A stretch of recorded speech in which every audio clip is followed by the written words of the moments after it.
Hello. Hello, this is Nicholas Tanek from YourKinkyFriends.com, and I have a wonderful guest with me tonight. She is a blogger. She is a sex toy reviewer. She is an activist. She's an educator. She is also sometimes an online dom professional, and she does a lot of stuff. We're all going to get into it, and she definitely has a unique name. Ladies and gentlemen, please welcome to YourKinkyFriends.com, Sugarcunt. Say hi. Hi. Um, I just remembered what I wanted to tell you. Since I didn't tell you, my pronouns are they them instead of she her, Okay. Oh, I'm and sorry. that's what I meant. Okay, No, I appreciate that. I meant to tell you before we went live, and I okay. forgot. Well, let's Yes. let's start with that because Yeah. yeah, tell us about your sexuality and how you identify yourself.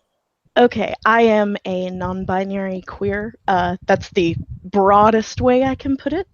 Um, I always knew I was not cisgender basically, but I didn't know that cisgender was a thing when I was growing up. And when I was 18, I took a sociology of the family course, and I learned about trans people. Didn't know about transgender life. Didn't know about transgender people. Like other trans people were not out where I grew up. And I saw the term genderqueer, and I was like, that's me. That's me. And as our language has evolved and I've become more a part of the community, um, non-binary fits a little better. Um, for There's a part of me that I don't know.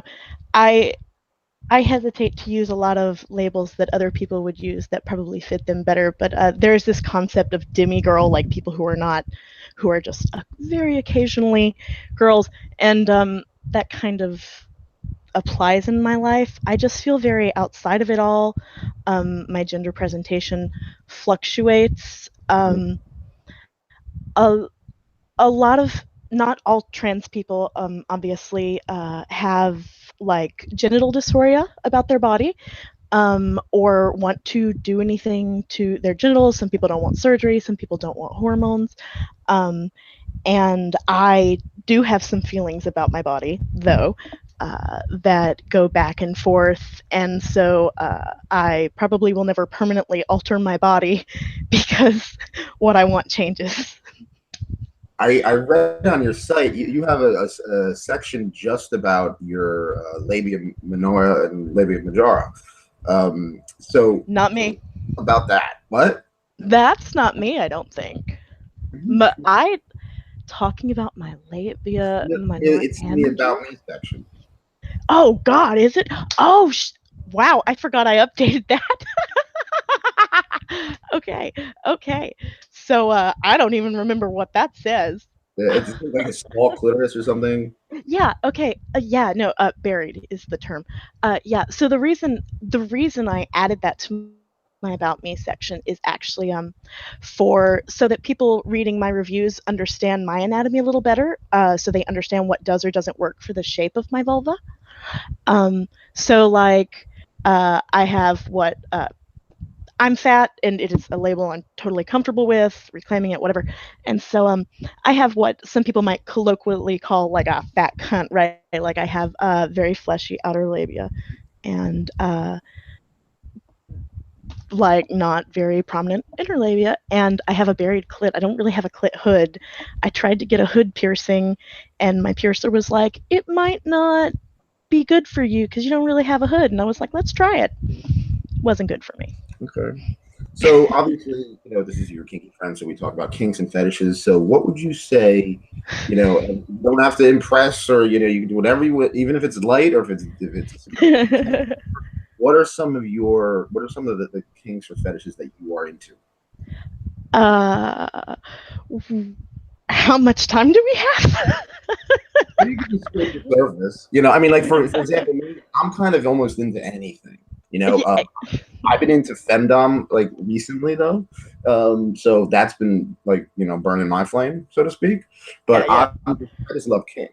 You know what I mean? So, but are there certain things that really, and I Yes. can't think of a better term, that like certain things that really get you going, that really like you know, Oh yeah. fan for you. I have favorites.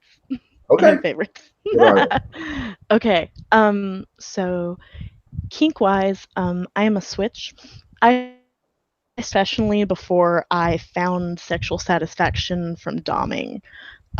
And I found sexual satisfaction from doming in my personal life in like this November, basically. Uh, and it was like, oh.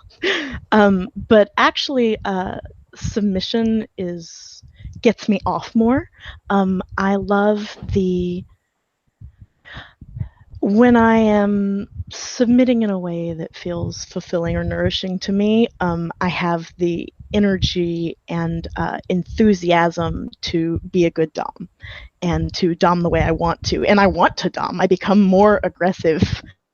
Uh, I call myself sometimes an alpha sub because if there's one dom and then I'm with some other subs, I will end up on top of the pile and I will be laughing and like dusting my hands off, feeling proud about myself because I win. Like, because they are all satisfied and I fucked the hell out of them. Now, Um, you said you're non-binary, so when doming or subbing, does you lean towards one kind of side sexually? Like, yes.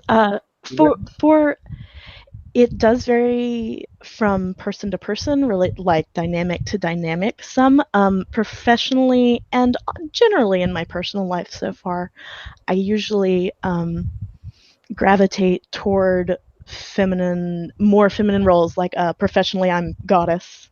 Goddess is my honorific. Privately, goddess is my honorific with some subs, but my pet, insert trans here, she's another blogger. She calls me Sugar, right? She's my pet, and I'm Sugar, and that's just what it is. But yeah, it leans more feminine in that regard. My submissive passion, I guess, or like most authentic self, is a little girl. ah, Um, yeah. So, but it is like. she's a little she's a little kitten. She's watching now, I think. Hi. Yeah, she liked your article too. Oh, thank you. So you were also, I also noticed that like you play the humiliatrix role, and that's something that's always Yeah. interesting to me. What is? I mean, I understand what, and I think most people, anyone who's watching this, understand what it's about, to the joy of humiliating other people, or even the pleasure people get from being humiliated. But let me ask you this: what is the most humiliating thing that you've ever made someone do? Um, I have a favorite. I don't know if it's the Okay, most humiliating it's per fine. se, That's but perfect. okay. So the reason my professional domination started online was because I lived in a very small rural town. So I did not have a lot of like I had so many vanilla partners or partners who were just getting into kink and wanted to submit. Um, and so being able to dominate people online, and because the mentality behind kink is my favorite thing about it, was a wonderful opportunity for me to start that. And so when I started dipping my toes into being dominant, because I used to be like, I don't have a dominant bone in my body. Uh, wrong. um, uh, but so when I started dipping my toes into it, I was actually encouraged by some friends on Second Life, if you're familiar with that. Second Life? No, I'm not familiar with that at all. Second Life. Okay, Is that Second like Life. FetLife or private or something? No, Second Life is a little bit more like a video game, but it's not. It's kind of just an open world simulation where people make everything they want. They can live second life. Like people actually have like will work jobs in there or like go to parties. People make art. People do like sex stuff is huge, right? Uh, yeah, it's really weird and really and kind of fun. And Free? Do you have to pay for it? huh? Is it free? Do you have to pay for it? Uh Okay, so it's free to access, and there are a lot of things that are free. Like basically, you get an avatar that you could technically turn into anything, but you can buy things for it, and there's an in-game currency. And the problem is that's based on real currency, but you can earn it in-game in different ways, and that is why some people work in Ah, it. okay. Yeah, but honestly, like if you could afford to pay with real money, it would be so much more worth your time to just pay $10 for the money instead of working hours in game for what is below minimum wage in the US, far below minimum wage in the US. Okay, so back to the humiliation thing. Yes, What is it? humiliation thing. Yes. So, in Second Life, my avatar, I guess you want to call it, was we were hanging out. I was hanging out with some friends of mine who used to own a strip club that I was stripping at in the game, mind you. It was fun. It's like creative writing basically because your avatars only do so much. And so we were actually hanging out at a femdom club, and I was trying to ease into it. And obviously, many of the submissive men there were very eager to accommodate, a new femdom. And that was fun. So this guy really wanted to be my he wanted to be my pet for the night, and I made him my human footstool. And since we were on the internet, I was just shit talking with my friends and totally ignoring this dude, right? And he loves it, right? And ignoring him or occasionally insulting him or like making an example of him as needed. Did not want him to talk, and he was not allowed to look at anybody else. And I wanted I really like animals and deep sea life, especially. Um, and I wanted to share this fact about anglerfish that I love, uh, but I couldn't remember all the specific details. And I was like, "Hey, you, stool, look up anglerfish mating habits, and then I want you to give a report and just tell us what you learned." And so this guy, I um, I You made love him do giving schoolwork. homework. Oh, I love giving homework. Yeah. Oh, yeah. I made a guy write me a poem once. It's great. Um, and so this dude, he looks it up and he comes back and he tells us about anglerfish mating habits. And the way it is female anglerfish are huge, male anglerfish are really tiny, and they latch onto the female anglerfish and basically just like drop their load in her by getting absorbed into her body. Like they're just like they attach and just hang on and they're useless, and then she's pregnant and they're gone. And he and so he tells us this in his own words or whatever he copy pasted from Wikipedia. I don't remember. I'm the kind of person that would have made him summarize it in his own words.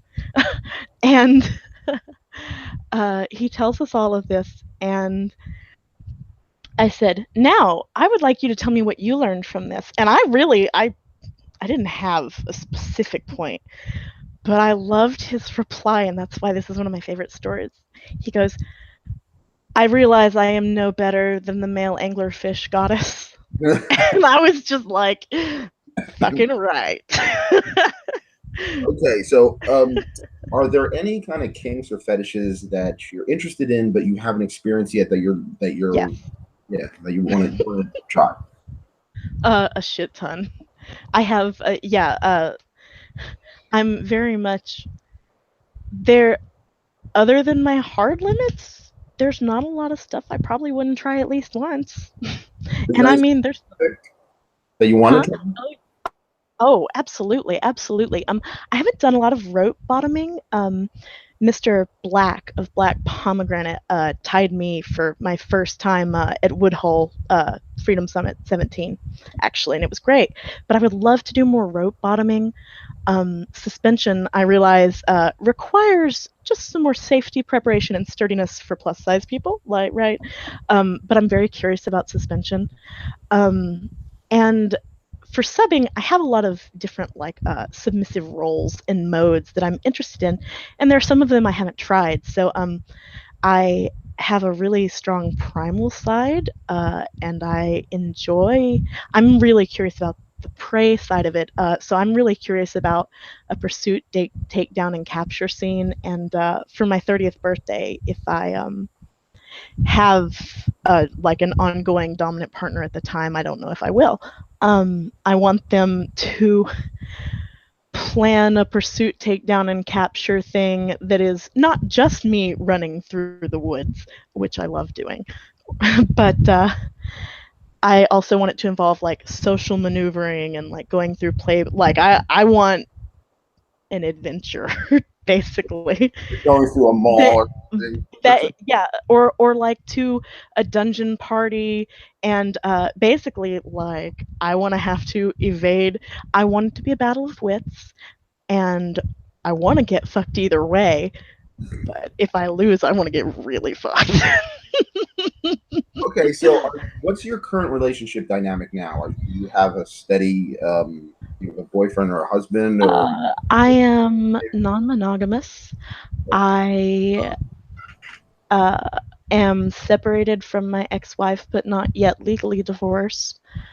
Um, I have 3 partners right now. One of them is my pet that I mentioned, insert trans here, and we do not pet. I am her owner. Uh, I have another partner. She's Quatoria on Twitter, and we switch. I started out doming her just as a play partner, and we bonded really well and clicked. And then she showed me her dominant side, and she's just really hot. And then my partner, Unmitigated Ian, they are really wonderful, but we don't really have a kink dynamic. We have I don't know, just like an emotional, loving connection, which is not to say that my kink dynamics don't, because they absolutely do. I think kink romance is like one of my greatest joys in life. yeah, like I was telling you before about Lynn, the lady who passed. Our kink really got our lives together. We stopped doing drugs. We got our finances in order. We were just generally happier and kinder people. It really makes, again, like I said, we put the bomb in bondage. Yeah. Now, I love that. I'm always curious about how kinky people meet. So, how did you meet all these kinky people that you are with? Actually, all 3 of them through Twitter and the sex blogging community. And right now they are all long distance partners. I recently moved from the East Coast to the West Coast back in December, and so I haven't really got like a long-term partner out here yet. I'm seeing a few people, but it's not like weird. No, it's nothing that we have established as serious or whatever.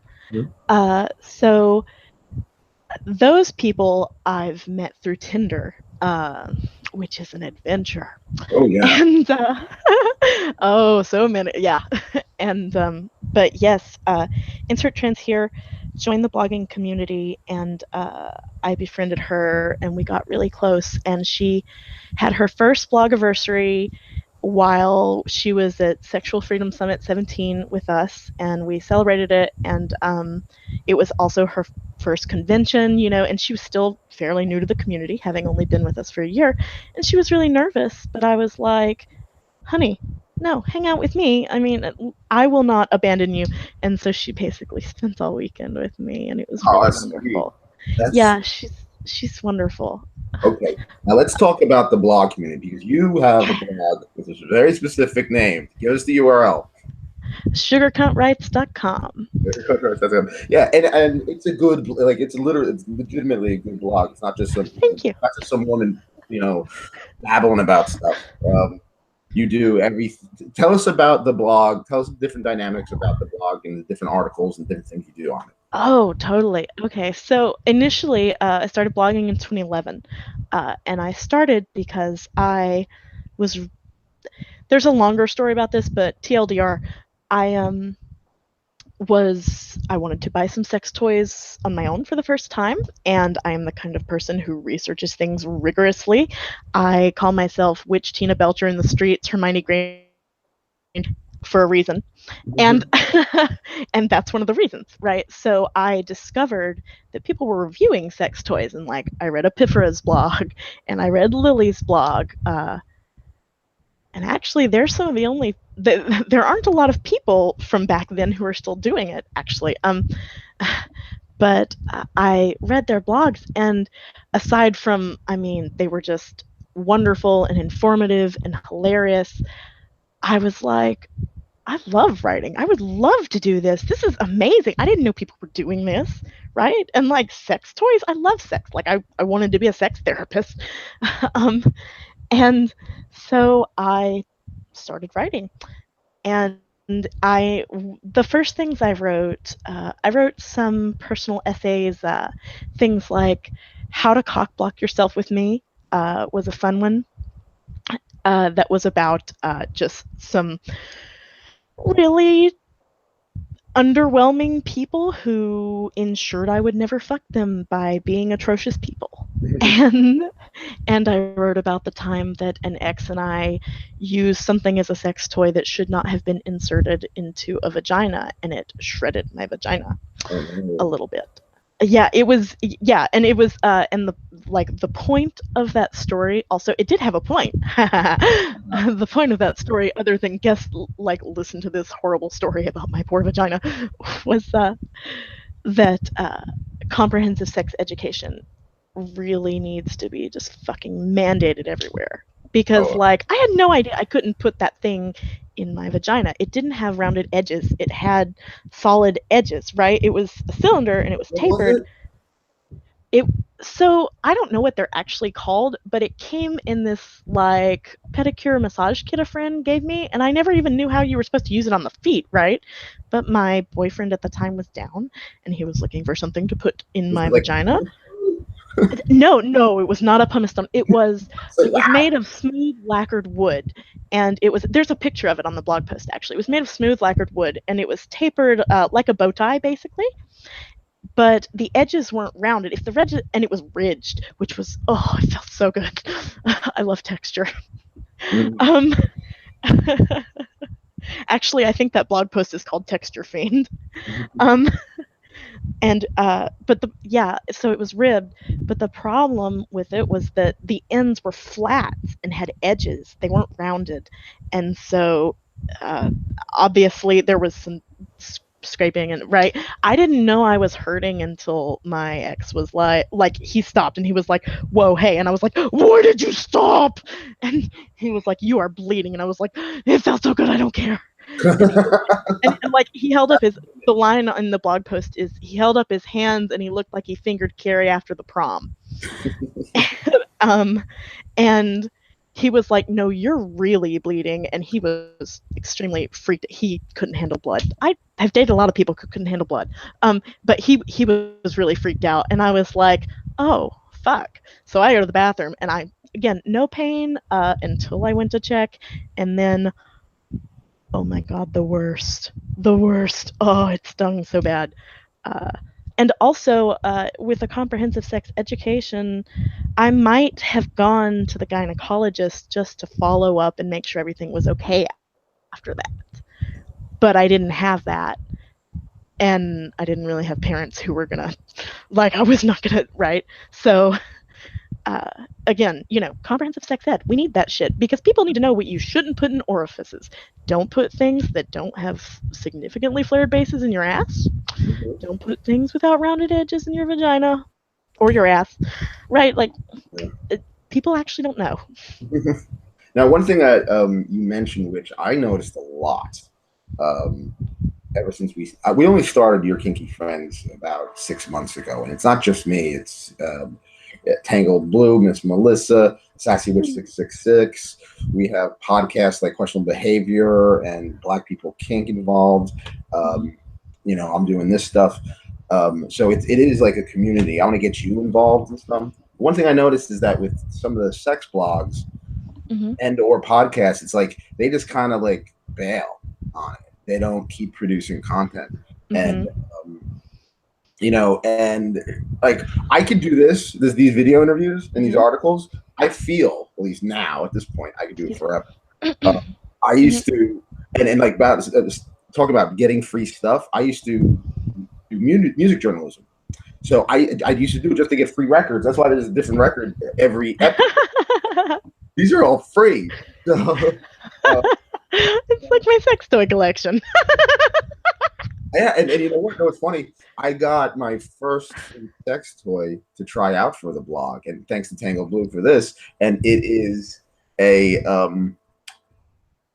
you want to see it? I'll show it to you. Yes, please, please.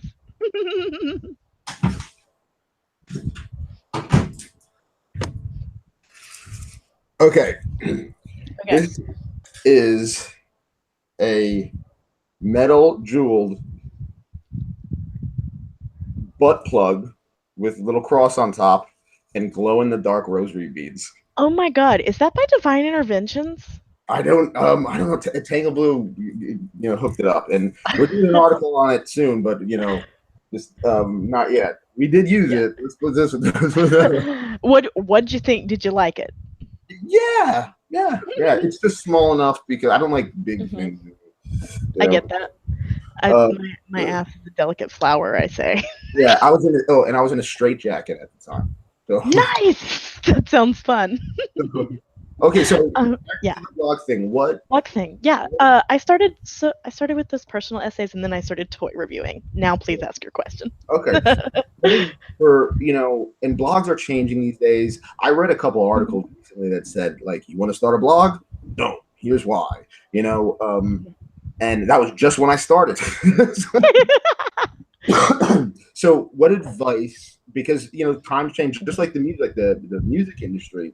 When it comes to reviewing, it's very rare that they make records. Like they'll make records, even books. Like I write books, but most of my books are digital. Most sales are digital. Most music's digital.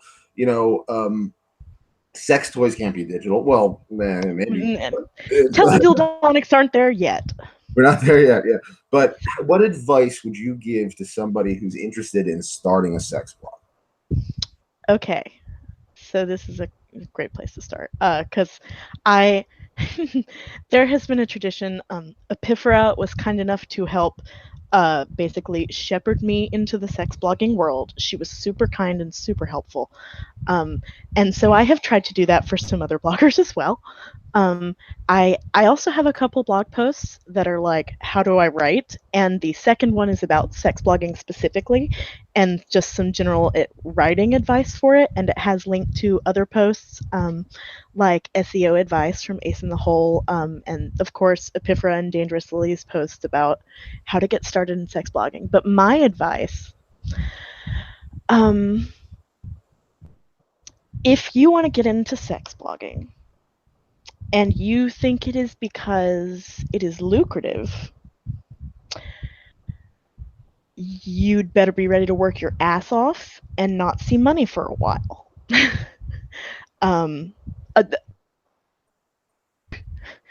I don't think people understand exactly how much hustle goes into making it sustainable. But it's it's a lot of work if that is what you want. You don't have to monetize if you don't want to, but something that our community especially has tried very hard to rally around in the past few years as we've become closer and we've begun communicating more and talking more openly to one another about money, because a lot of people do not necessarily see value in our work, but we can't pay our rent with dildos, sadly.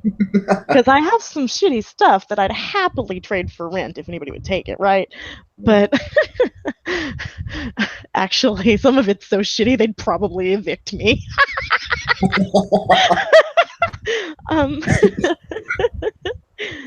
But anyway, so right. And the thing is, when a company sends us a sex toy to review, ideally, we are not paying for the sex toy for starters. And I understand this is less accessible. Like this, it isn't an across the board rule, and obviously anybody can technically run their blog the way they want, and that is fine, absolutely. But your work has value, and your time has value, and a lot of us spend way more time on a blog post and the value of our traffic and the promotion that the company gets, especially if they don't have affiliate programs that we could potentially make money off of. Um, that value is worth way more than the value of most sex toys we will ever receive for free. Uh, and so, generally, what we tell new bloggers is like, do not pay for sex toys because your work has value and you're paying them to do work for them. Join affiliate programs if they are available, apply for them. If you scroll to the bottom of most like sex toy retailer or manufacturer websites, or look at the sitemap, all the links at the bottom or in the sitemap, there may be an affiliate program link, and that's where to go.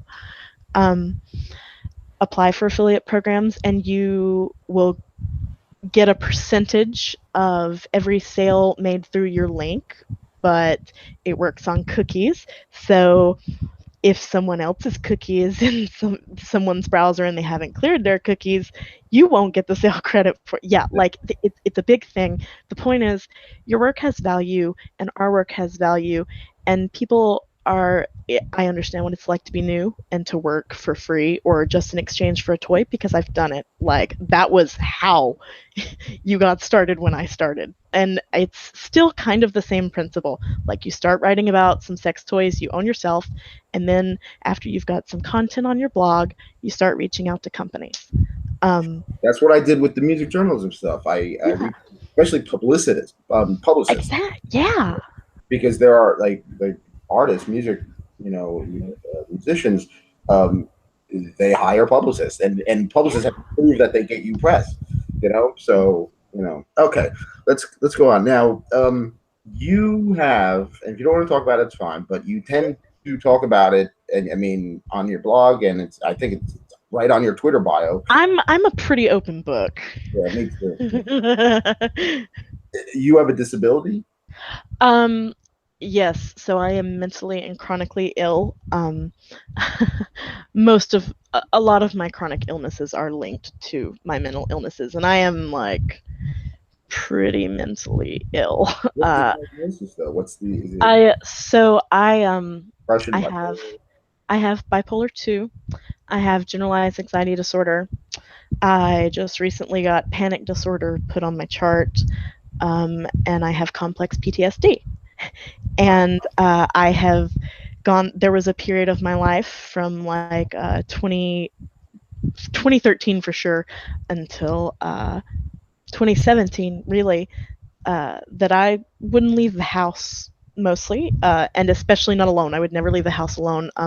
I dropped out of. I've done 6 years in college for 3 different degree things, and I have 2 degrees. But I did not finish my social work degree because I could not leave my dorm room. So I've also had like agoraphobic symptoms in the past. Wow. So Um, in the when it comes to sex and relationships, and especially kink, what are because I know there's one person that who writes for your kinky friends, Sassy Witch 666, and she writes articles about dealing with disabilities. She has more physical disabilities. mhm, So mhm. I like to bring the either mental health or physical health into into discussion. Um, Absolutely. here. So, like, what are some ways that you have overcome hurdles and dealt with your sexuality and kink with all this stuff going on? Yeah, I can say a lot about this. So let's start. So the big thing about mental illness is that it pretty much all mental illnesses also take a physical toll on us, like chronic fatigue. With depression, sometimes you just fucking hurt, right? Like, so chronic pain, chronic fatigue, tiredness, or on the manic or hypomanic side, I have bipolar 2, so I get hypomania, which is a less severe form of mania. Um, like, you have too much energy and your judgment, maybe my judgment when I'm hypomanic, my judgment is slightly impaired, um, and I can only sleep about 2 to 4 hours. And I just go, go, go. I have a lot of ideas, but I usually don't have the focus for them. So it affects us physically in a lot of different ways, and that the physical effects definitely impact my sex life as well as what's going on in my head. Um, and the ways I've kind of worked around it, for starters, what I'm realizing is that my partners, I'm coming to a point in my life where I feel like all my future partners are just going to have to be other people who are disabled or are at least innately understanding of the lives of people with chronic pain, chronic disability, chronic mental illness. Because, for starters, just having a partner in any kind of relationship, not just kink, who understands how my brain is working and accepts that instead of being an asshole about it or taking it personally when it, like, oh my god, I have so many issues, and it's usually not personal and I don't take them out on them, but I have issues. I have so many. And I did. I can't. I totally agree with you. When yeah. I remember, and I write about it in my book, The Cruelest Way. When I had severe physical stomach problems, and there were times where I was vomiting all the time. Like I called the toilet, toiletta. You know, I was like, "Oh, toiletta, you're my only friend." You I know, write about having irritable bowel syndrome a lot. I tweet about it a lot. and and my wife at the time, who's now my ex-wife, thank God, um, get mad at me. She'd get like crazy mad at me. She's like, "Oh my god, you're sick again, god damn it!" Like, and she'd find me on the floor with like vomit on the floor and stuff like Oh that. god. And she would, and I'm like convulsing, and it's Mm-hmm. horrible. And like I'd get Mm-hmm. mad at at my own family gathering, not her family, my family gatherings, Yeah. and she would, she'd get mad at me. She would get mad at me, and it Oh wasn't my until I god. moved in with Lynn, and who Lynn had ovarian cancer, also, suffered some. She had MRSA. There was a time she couldn't walk, and Oh, that sounds eventually like it can't was walk, but it's a big mess. She was a rough. health mess. That's why she passed away at 47 years old. And Mm-hmm. but it was that understanding, and I like to think that my understanding and acceptance and kindness, I guess, that Yes, I like, it has to be kindness. like I and patience, especially patience.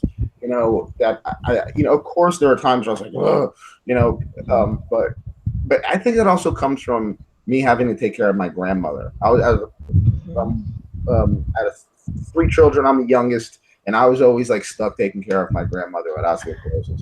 So I was the one who had to wipe her. I was the one who had to help her walk. I was the one. So I do have a lot of sympathy, and those people who can at least have sympathy and empathy for people who Yes, have some kind of illness, whether it's mental or physical, those are the people that you want to be around. So I totally understand that. Okay, absolutely. let's I cannot play with people who are not compassionate, and I have a PTSD trigger that I discovered on my very first Tinder date that is just horrifically and hilariously embarrassing mostly, but I'm trying to work around it and learning how it works still. Uh, but yeah. yeah, helps to have understanding people involved because oh my god, it's so embarrassing. What happened? Okay, you got to tell. Oh, okay. I tweeted about the first time, but I just had a second embarrassing story happen a few weeks ago. So the first when I discovered this, what I think this is, and again, I'm starting to work with a new therapist, so like I haven't consulted my therapist in depth about this, but my theory on this is that when I am having a sexual encounter with someone, and when I am submitting, this does not happen when I am doming. Um, if it's really hot, and I think I would be dropping into subspace, right? Like I think that's what my brain is trying to do is like it's hot, I'm getting really into it, like I'm just in my headspace, right? Um and then it comes up. That's when it happens. And so it's, What I comes up? think it is my, I just want to save it for when I tell you the story of how I found out, which in like 2 seconds. Anyway, I think it's my brain refusing to let my hypervigilance drop. As a Dom, my hypervigilance is an asset. It means that I can check in with my subs and make sure they are okay through my own observations and know to verbally check in with them. But as a submissive, like what I love about submitting is letting go of my control. I've been a caregiver and in control my entire life. I don't want to. It gets me off to not have to be in charge, and I so my hypervigilance would start to drop if I was in a headspace, and my brain would hurl me out. So now the story. My first Tinder date, I this guy picked me up and took me to an Airbnb stage for you briefly. Like, it's not impressive because of the money. I just want you to know what this room looked like when you hear this story. This guy takes me to this Airbnb. It's beautiful. It's like a mother-in-law studio over some couple's garage, like upper middle class. They have their own goats and they put goat cheese from the goats in the fridge, right? Like, it was very fancy.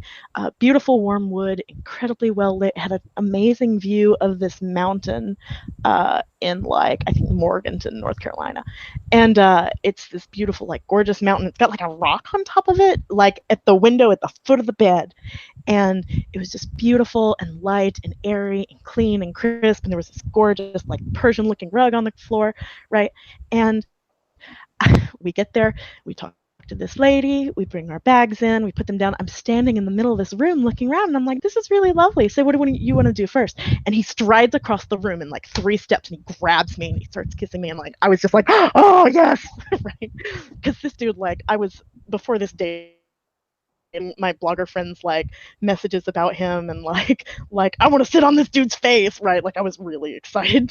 And and so he started kissing me, and he was a dom. He was a daddy dom, which biggest kink, and and I like it was really good, and I blew him, and it was great, and um, uh, I was ready to fuck, and he pushed me back on the bed, and I was just like yes, and uh, he like, and again, whole time I'm into it, I'm having so much fun, it's so good, and he puts his dick in me, and all of a sudden I'm incredibly hot and incredibly nauseous, and I have a split second and I lean over the bed and I vomit for the first time, like literally for the first time since 2003. And I don't vomit once, I vomit 3 times. Oh, okay. Yeah. Yeah. You know, it's funny because you mentioned IBS. Yeah. I thought you were gonna go a different route. No. I did too. Well, no, I seriously hadn't vomited since 2003, and I had been through like part of my anxiety disorder is that like just my entire GI tract is an asshole. Like I had heartburn every day, I was nauseous every day, I had IBS every day, right? So like it was terrible, right?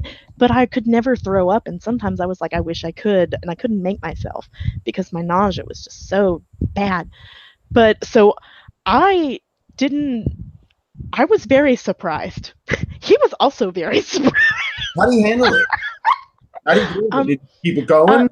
well, so so in the moment he reacted very appropriately. He took his dick out of me for starters. He had a list of my hard limits, and that vomit's just not one of my things. Right? It is one of my hard limits. I'm not into it, and I it's not my thing. And so like he pulled out and he was like, "Holy shit, are you okay?" Yeah. One moment. Yes, you know.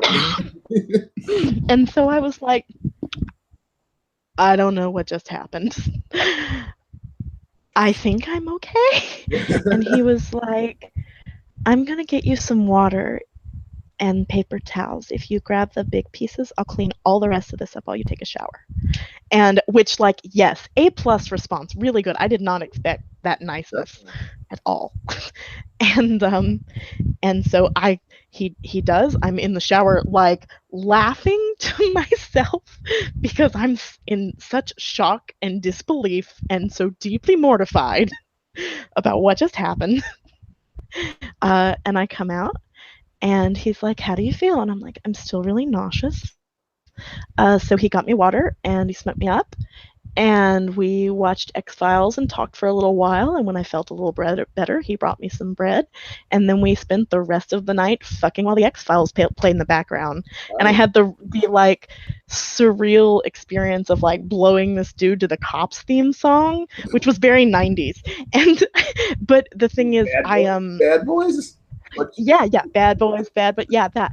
And but what I love about the story is that like I was blowing him when it came on, and so like I pull up off of him, like I just, yeah, like he's in my throat, and then the song comes on, and I'm like, and I'm like, all cops are bastards, and then I just dive back down on his dick.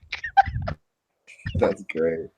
And yeah, but yeah, so it was actually a really nice evening, and what I discovered, which here's how we circle back around to your original question. What I discovered is that when I start getting into it, now that I know that I will throw up, when I get that drop and it's just like I'm extremely hot and extremely nauseous, I say time out. My partner backs off and gives me just a couple minutes of like air, and they don't do any more sexual things to me, because if they, I tried to work through it. My partner and I thought maybe we could work through it and it just wouldn't be an issue if I just let it happen. And then right a few weeks ago, but I was wrong. It just keeps happening. So anyway, but timeout usually works. So I just have to take a break. And I like marathon sex anyway. Like I just love to like spend an entire fucking evening like fucking with breaks for bio breaks and talking and like eating and right, like, but it's just a marathon sex event. And so I guess that's good because I have to stop if they are focusing on me just Okay. periodically. And you could always keep like a waste paper basket right by the bed. Oh yeah, no, the date a few weeks ago, he brought a bowl in there. All right, let's uh move on. Let's yeah, move on. yeah. All right, you review sex toys. What are there are many sex toys. There are dildos. There are butt plugs. There's the magic wand. There's Oh the private yeah. wand. There's this. There's that. What are some of your what are like? Would you say? And it doesn't have to be all time. It could be just these days. Okay, that's What nice. are some of the top three sex toys? Doxy You diecast, number one. what? The Doxy diecast is my number one. I love it. I one time my long distance ex was like, "What vibrator are you going to use while we have phone sex?" And I was like, "The Doxy diecast. I'm not an idiot." And I told them that should be their slogan. What's Uh, number huh? number Number two? two. Okay. Number two. Gosh. You know, these that. Okay. Number two is the Vixen Maverick, Okay. which is a dildo, Number three. and number three is the Zoomio. Oh, okay. What Yeah. now? What would you say makes a good sex toy? Honestly, They're different for everybody. I understand that. yeah, it is different for everybody. I have a lot more opinions on what makes good sex toy marketing. But what makes a good sex toy for me personally, I like rumbly and I like powerful. And again, another reason that I have that section about my vulva and the way I'm pretty sure I also mentioned the way I prefer to masturbate in that that would have been why I like it's pertinent because the clitoral prepuce, which is basically the shaft above the clitoris that is beneath the skin, uh, is actually where I enjoy the bulk of my stimulation for the orgasms that I feel and enjoy. And so when I started masturbating, I discovered it by rubbing that back and forth. And so often with vibrators, I don't like pinpoint except the Zoomio. I prefer broad because it can like the Doxy diecast is a wand. It actually is the only sex toy that sits on my bed plugged in all the time. Oh. Yeah, it's beautiful. Does it have Anyway. it's like the magic wand?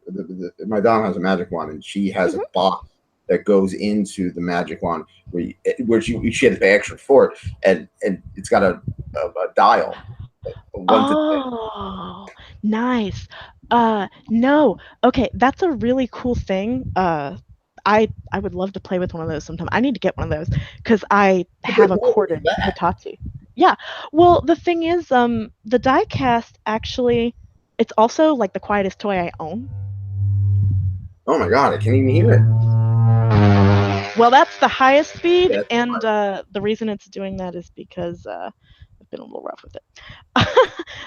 Anyway, so what I was going with for saying with the speed, the reason I turned it on is because so it has the power button, and then it has speed buttons, and it has various speeds. So it has more speeds than the original corded magic wand because that thing has high and low, yeah, and that dial, like basically a dimmer switch for a yeah. vibrator. It's so cool. Awesome. And like you could play with it, and you're like, wow, wow. Oh yeah, no, so much potential with different speed options other than two. I love the potential to just be able to and without it having to be incremental. I love the idea of just like being able to just turn it up on somebody randomly. I love a good mindfuck, and I love a good surprise for a sub. You know what? And I love yeah. Oh, you're talking about different, things of vibration. And I write about this in a Mhm. close way too.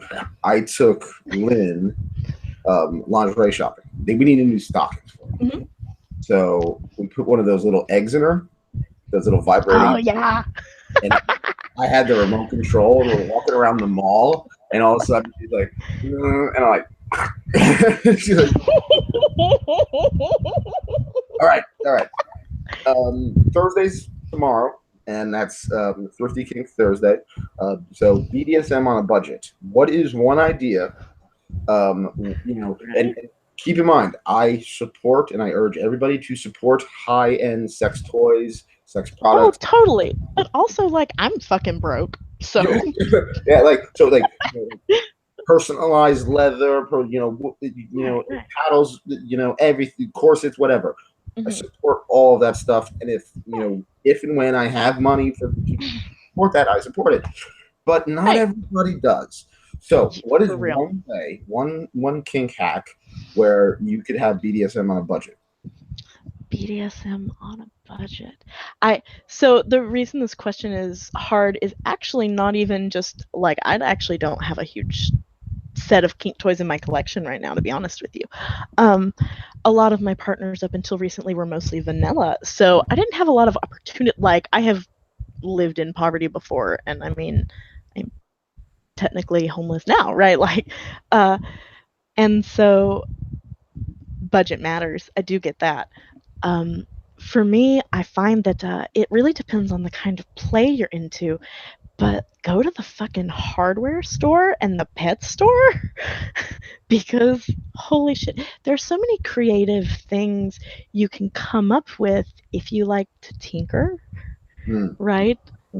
Like, and it's I don't know if you're familiar with Fun Kit Toys.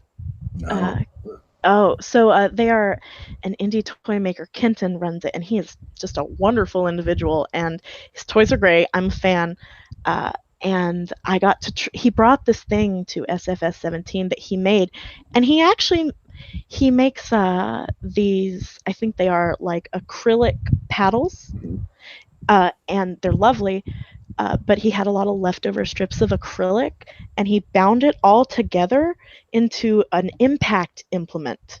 And so it was all these strips of acrylic that were probably, I don't know how this wide, however wide that is, thick. And when I love this thing, oh my god, it was so I love thuddy impact receiving. Um, and when it hits, you get the initial slap, but then you get all the other pieces behind it going Yeah. Oh like yeah. and yeah, making me impact more. So it was a great thing. And that would be relatively easy to write So honestly, I feel like get creative with it. And frankly, for some people, everybody has different aesthetics, right? But Yeah. like when I was in college, uh, I was not collared by anyone, but I did wear a collar pretty much every day because of what it represented to me, uh, which was that I'm a big old submissive slut, and Also, and another way, if as you discussed before, one way to get BDSM on a budget is to start a blog reviewing sex toys, so you get free yes, sex toys. yes, honestly, yeah, like hold up your end of the bargain because yes, like network with companies, it has value and you can do it. It is a way to get free sex toys. I think you're generally better off doing it if you enjoy writing, and I think that's why a lot of people drop out. Like they want some free sex toys, and that is Coming great. soon. Coming soon. But like you have to really enjoy writing to get a lot out of it other than like it just being this transaction you have to do to get your sex toy. And maybe some people like that, but if that's how they're going about it, a lot of times they don't stick around because they're not really personally enjoying the work. They like the sex toys and that's their thing.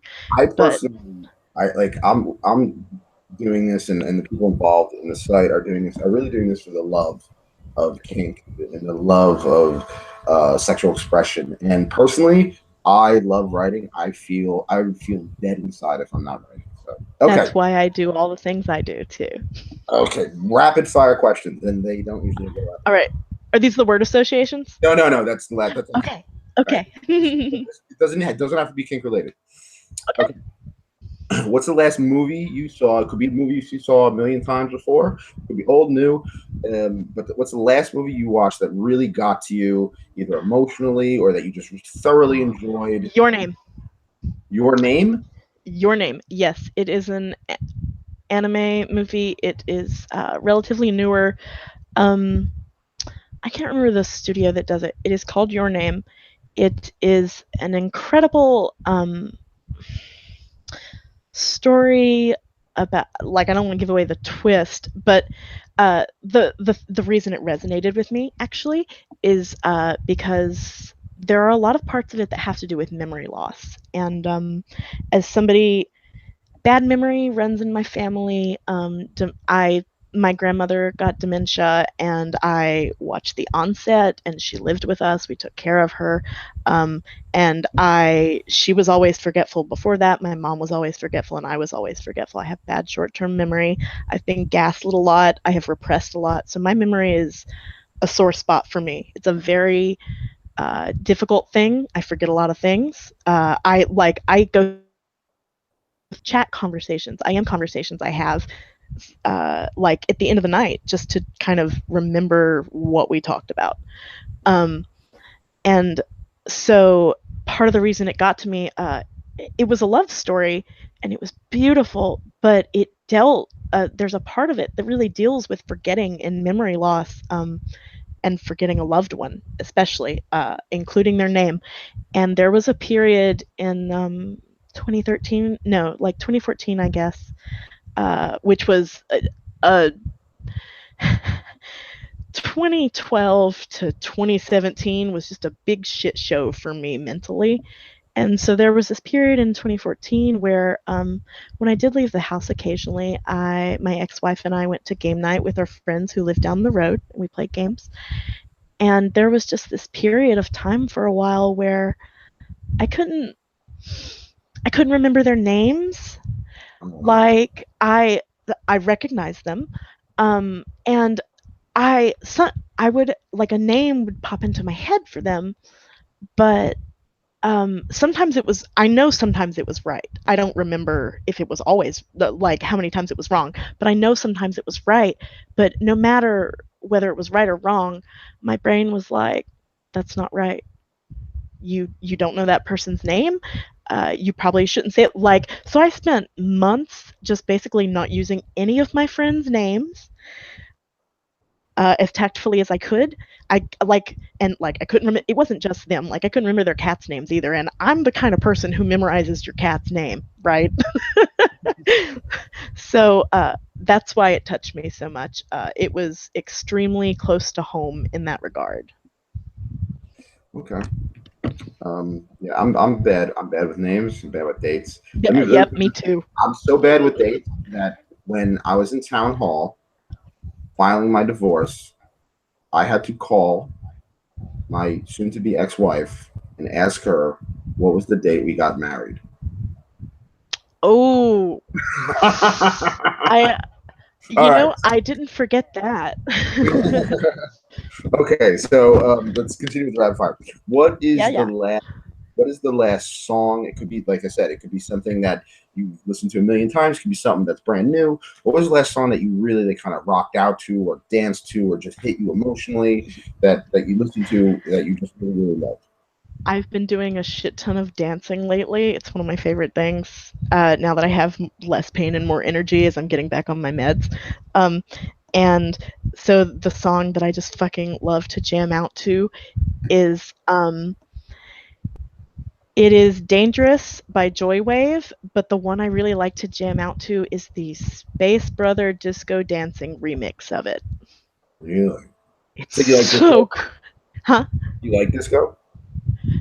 Yeah, I actually like music across the entire music Yeah, me spectrum. too. Yeah, yeah. I love music in a lot of One of my forms. favorite disco songs is the 12-inch version.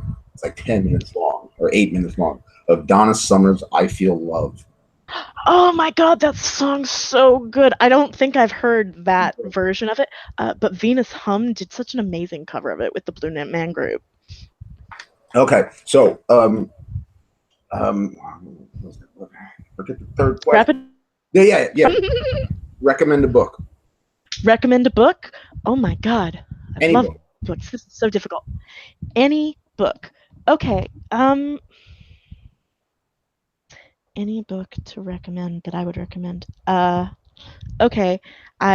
This is another one of those things where it's like I have so many diverse like tastes and interests that like it's just like picking through Doesn't my have to be brain dating like related. oh yeah, no, it doesn't have to be. So honestly, what I would recommend is reading. I think the first book is called The Way of Kings. It is part of the Stormlight Archives by Brandon Sanderson. It is a very epic fantasy series. The first two books were over 1,000 pages long. And it has a lot of jumping perspective that made it difficult to get into at first, like in the first few chapters. But once you get a grasp on who everybody is, the world building is incredible. And so if you like epic fantasy and you like long epic fantasy, because I know plenty of fantasy fans who are like, anything over 400 pages is just self indulgent masturbation, which I respect your opinion, but I love it. Do you I like love masturbating. Huh? Did you like Lord of the Rings? Uh, okay, so yes, I do not enjoy Tolkien's writing as an adult. I will totally marathon. I love them in childhood. The Hobbit was the first fantasy book my dad gave me when I was like 7, and that's what got me into fantasy, really. Um, but yeah, I will like marathon some extended DVDs, but I don't like Tolkien's writing style as an adult. I find it boring. That's totally understandable. I am. I I'm. do love the world building. Yeah. It's an amazing fantasy world. Okay, let's get. Okay, Mhm. let's wrap this up. Um, Yeah. word association. Now, this is important, and it gets really silly, gets really weird. It's not just about kink, random Yeah, shit. and this is quick. Yeah, it's very quick. Yeah, very quick. Now, this is the most important. Okay, don't overthink it. Say the first thing that comes into your mind. If I say, if I say bullwhip and you think of a peach, Say peach. Okay. doesn't matter. For some reason, a lot of food gets involved in this. I don't know. Right? Love it. So it's going to be kinky. Don't get me wrong, but every Oh once in no, a while, I'm that's going to fine. knock it out there. All Okay. right? Okay. Like seriously, I'm getting weird with this now. No, Okay. no, I love it. There's this quote from Always Sunny in Philadelphia. I don't know how many years I have left, but I'm gonna get real weird with it, and I say that all Oh the time. I love that show. I love television. Oh my god. Rick and Morty. There's this new Oh, weird I love television. Rick and Morty. Oh, did you see the trial? Look up Rick and Morty court, and it's a court case. It's a 10-minute long thing, and it's real I've court watched it. case. Yeah. Fucking amazing. Oh my god, it's so good. You and I should talk about media when we're not doing this. But there's this crazy weird show that just came up, and oh my god, I forgot who it's called, but he's a friend of the best show. And yeah, Joe Perna. It's on Adult Swim. It's called Joe Pera, Pera, talks with you, and it's like it's this dude he kind of acts like a grandfather, but he's like in his 20s, and he's just like let's talk about trees, and there's these it's so subtle, it's so slow, it's just check it out. It's at first you're gonna be like, what the hell is this? And then I mean, like, oh, this is great. I watched like 5 episodes of Neon Joe Werewolf Hunter, so I can stick with something if it gets better. Yep. I mean, I won't say that Neon Joe Werewolf Hunter did, but Yeah. I like that in the first episode. No, you didn't. I love all that weird shit. Like Tim and Eric also do a great job. Oh my god. 12-ounce mouse. Okay, I've been watching a shit ton of Venture Brothers lately. we got work to do. Yeah, okay, ready? yeah. Ready. Remember, clear your mind. Don't overthink it. Clear. Okay. Okay. All right. Male chastity. Oh, can you repeat it? My mic cut it out. No problem. Male chastity. Fun. Okay. Sissies. Oh my Sissies. god. So many X's. Sex fruit. Did you say truth? No, sex fruit. Sex fruits? Grapefruit. Chapstick. Chapstick. Blowjobs. Corsets. Encased. Peggings. Pegging. Prostate. All right. Dog collars. Beautiful. All right. Arugula. Which one is that? That's my word association. All right. Pizza crust. Stuffed. Strangulation. Hot. Dirty wizard. Put on my Robin Wizard hat. The daddy baby girl dynamic. And you want the word association for that? Yeah. Daddy baby girl dynamic. Safety. Okay. Hall's mentholyptus. Say that again.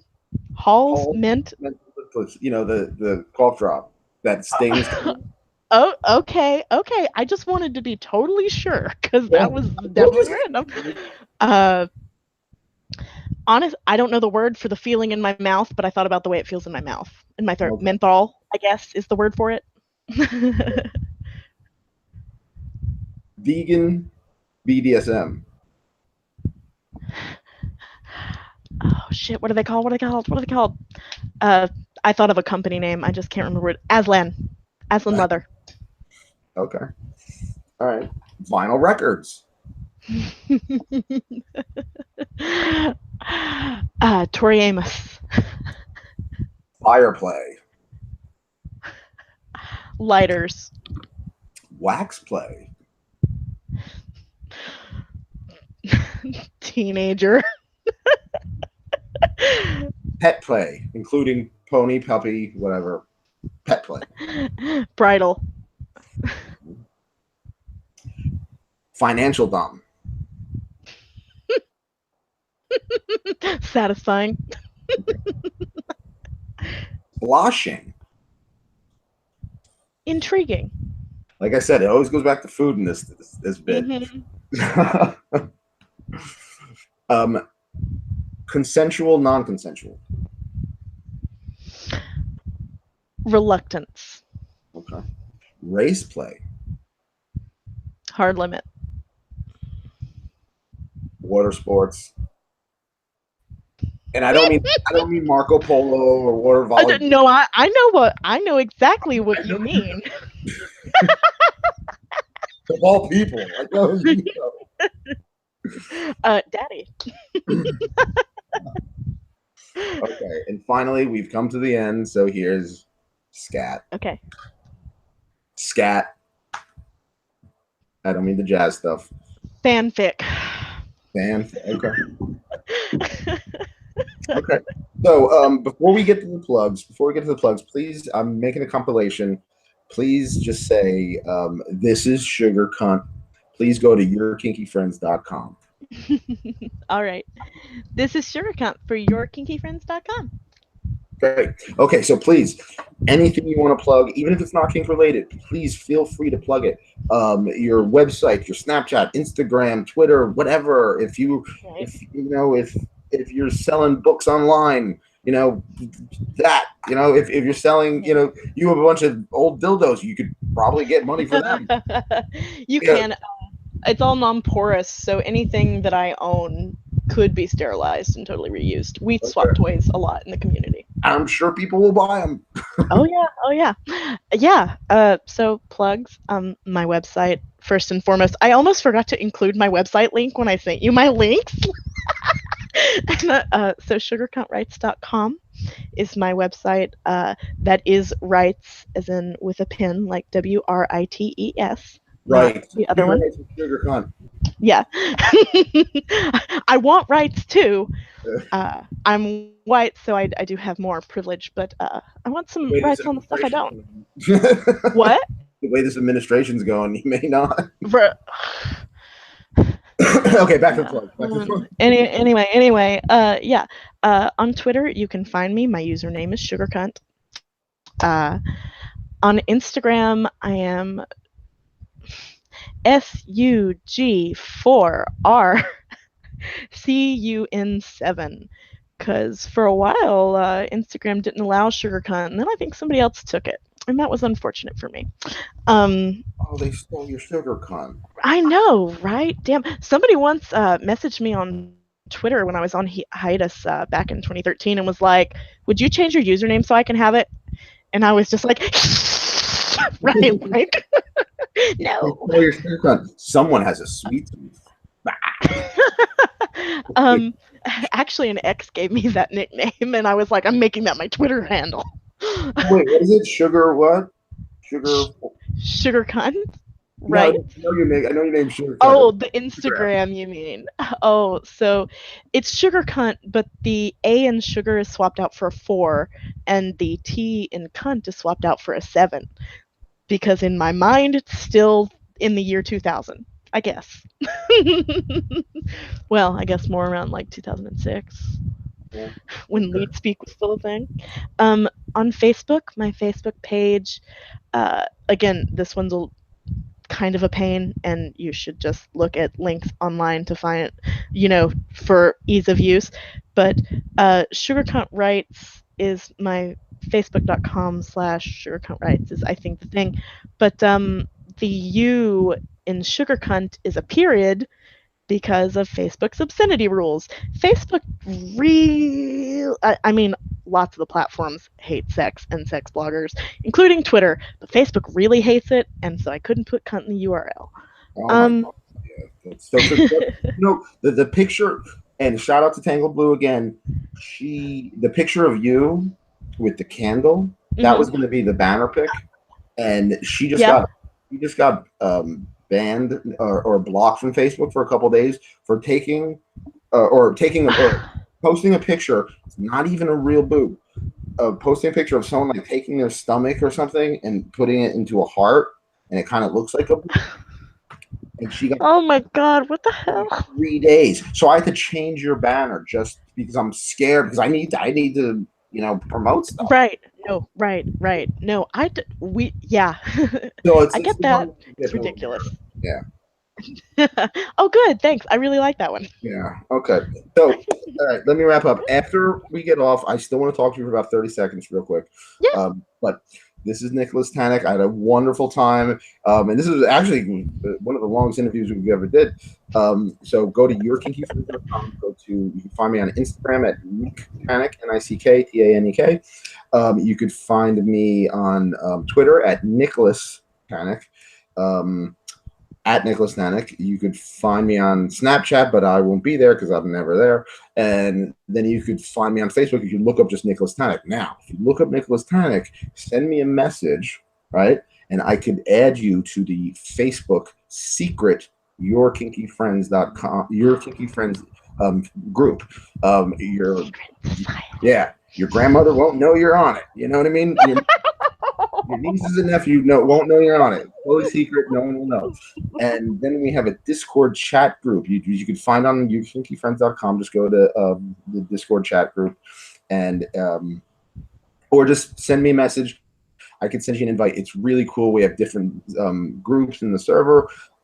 Everything from femdom to chastity to to pet play to music, you name it. We have a really, really cool bunch of people. Shout out to everybody at the Discord chat. So okay, this is Nicholas Tanek from yourkinkyfriends.com. I hear it. I gotta go. My mom is calling me. Stay kinky, my friends.